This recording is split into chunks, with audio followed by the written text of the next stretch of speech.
पत्नीने उशिरा दार उघडल्याने पती पत्नीमध्ये वाद झाला. संतापलेल्या पतीने पत्नीची हत्या केली.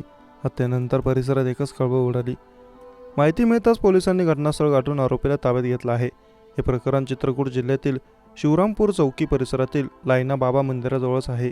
यात सपासह गावातील रहिवासी प्रदोष पत्नी मुलीसह भाड्याच्या खोलीत राहत होता. काल संध्याकाळी उशिरा पती प्रदोष बाहेर काम करून घरी परतला असता त्याने दरवाजा ठोठावला. पत्नीने दार न उघडल्याने तो खिडकीतून आत डोकावू लागला. दरम्यान पत्नी आली आणि यावरून त्यांच्यात वाद झाला.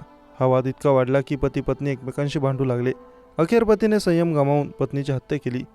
पत्नीनेच पोलिसांना याबाबत माहिती दिली. पोलिसांनी घटनास्थळ गाठून मृतदेह ताब्यात घेतला असून आरोपीला ताब्यात घेतला आहे आणि प्रकरणाचा तपास सुरू आहे. मृत महिलेच्या पतीने मीडियाला सांगितलं की मी कामावरून घरी परतलो होतो. आधी दरवाजा वाजवला, मग दरवाजाची बेल वाजवली. पत्नीने दार न उघडल्याने एका जागेतून आत डोकावलं. इतक्यात पत्नीने दरवाजा उघडला.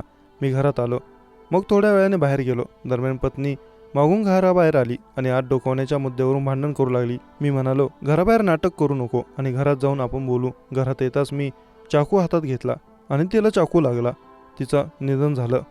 या प्रकरणी SP अरुण कुमार सिंह सांगतात की आरोपीला अटक करण्यात आली असून चौकशीत असं आढळून आलं की आरोपीला त्याच्या पत्नीच्या वागण्यावर संशय होता. काल याच मुद्द्यावरून वाद झाला होता. प्रकरण इतकं वाढलं की पतीने पत्नीवर चाकूने वार केले.